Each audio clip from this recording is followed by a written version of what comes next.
He didn't like the way it felt to be on them, and it was he's so hard.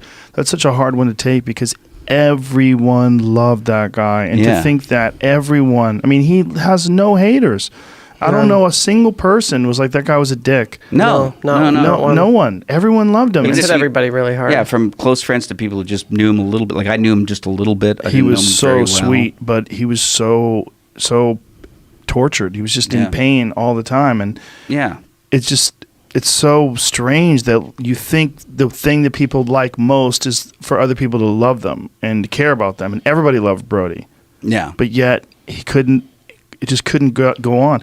But I've never known Brody to have a relationship. I've never known him to have a special someone in his life, and that alone had probably be very, very depressing. Yeah, because especially if everyone loves you, but you don't feel connected to any of them. Right. Like how empty that feels. And that's the core of depression. That's fame. Yeah. But it's also the core of depression. As having had depression, one of the things that hits you is that feeling that you just can't connect. And was yours coming about when your first marriage was breaking up? I have lifelong depression, but I didn't get it treated until that point when I was like, it was like, because the marriage was breaking up and I had to fly to like Africa twice in a month to see my kids. And do you remember the time that I protected a reporter from you?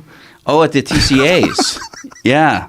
He was on malaria medication and drinking, which apparently you're not supposed to do. So super sweet, kind Dave was going to kick someone's ass. And I literally had to hold on to him. I kind of want to see that. Yeah. Oh, and I had, because that was, the thing. I'd just been flown to Africa twice and I just got back and we did the TCAs. And I think I also threw a glass at, I'm blanking on his name.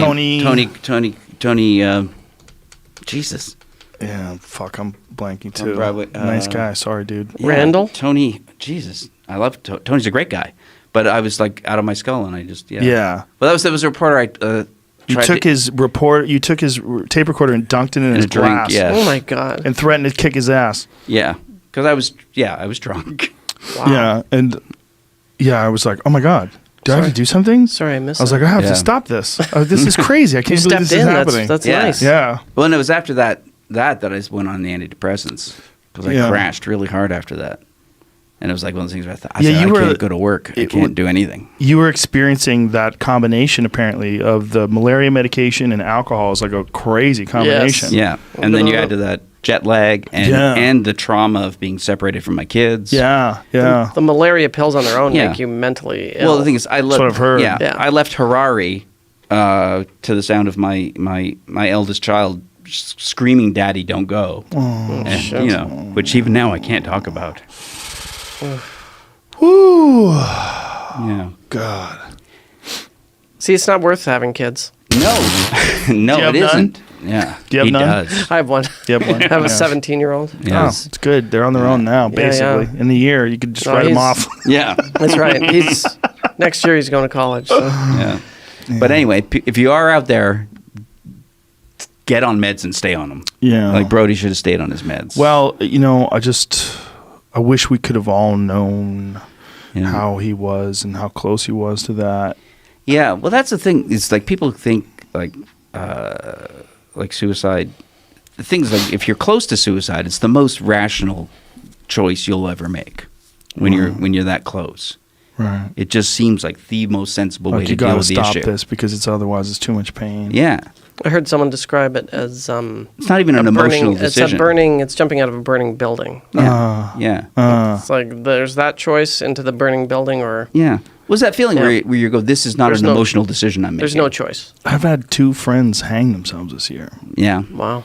Yeah. I mean, that is. I never thought I would ever say that. Yeah. I never thought that would be a way that people would be going out either. Yeah. Or remember what we had Drake say there. Yeah. Oh, he was hard. Yeah. That was a hard one. I knew Drake back in the essentially my open mic days. Yeah. He was an established comedian in Boston, and I was just starting out. Oh, yeah. But